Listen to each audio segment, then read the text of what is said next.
Mira road भागामध्ये अखेर निघाला मराठी माणसांचा मोर्चाला परवानगी नाकारल्यानंतर मोठ्या प्रमाणामध्ये कार्यकर्ते उतरले होते रस्त्यावर, तर अनेकांची पोलिसांकडून धरपकड।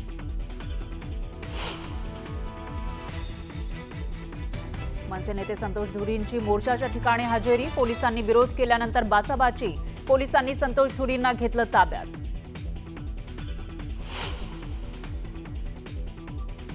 राज्यभरातून मनसैनिक मीरा रोड भाईंदरमध्ये पोहोचण्याच्या तयारीत, मोर्चाला परवानगी नाकारल्यानंतर मराठा कार्यकर्ते आक्रमक, पोलिसांकडून अनेक कार्यकर्त्यांना नोटिसा।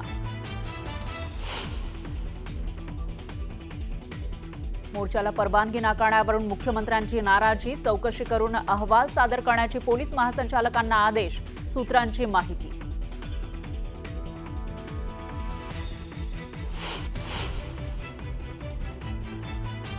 मराठी भाषिकांच्या मोर्चामध्ये मंत्री प्रताप सरनाईकांची हजेरी, आंदोलकांकडून सरनाईक गो बॅकच्या घोषणा, सरनाईकांचा आंदोलनातून काढता पाय। मोर्चा काढणाऱ्यांचा हेतू वेगळा असेल म्हणून पोलिसांनी परवानगी दिली नाही, भाजप आमदार नरेंद्र मेहता यांचं विधान।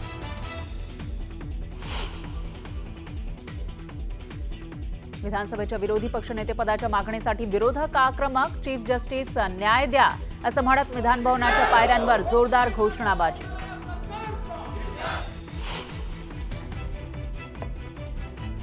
विरोधी पक्षनेतेपदाचा मुद्दा चर्चेत न घेतल्यानं विरोधकांचं विधानभवनाच्या पायऱ्यांवर आंदोलन, जोरदार घोषणाबाजी करत विरोधकांनी सत्ताधाऱ्यांना डिवचलं।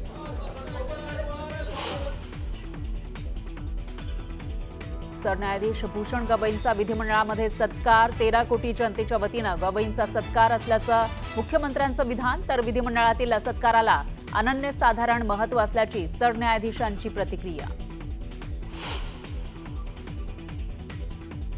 आईचा निष्काळजीपणा बेतला मुलीच्या जीवावर, छोटी मुलगी घराच्या खिडकीतून पडता पडता वाचली, पुण्याच्या कोथरूडमधील धक्कादायक घटना।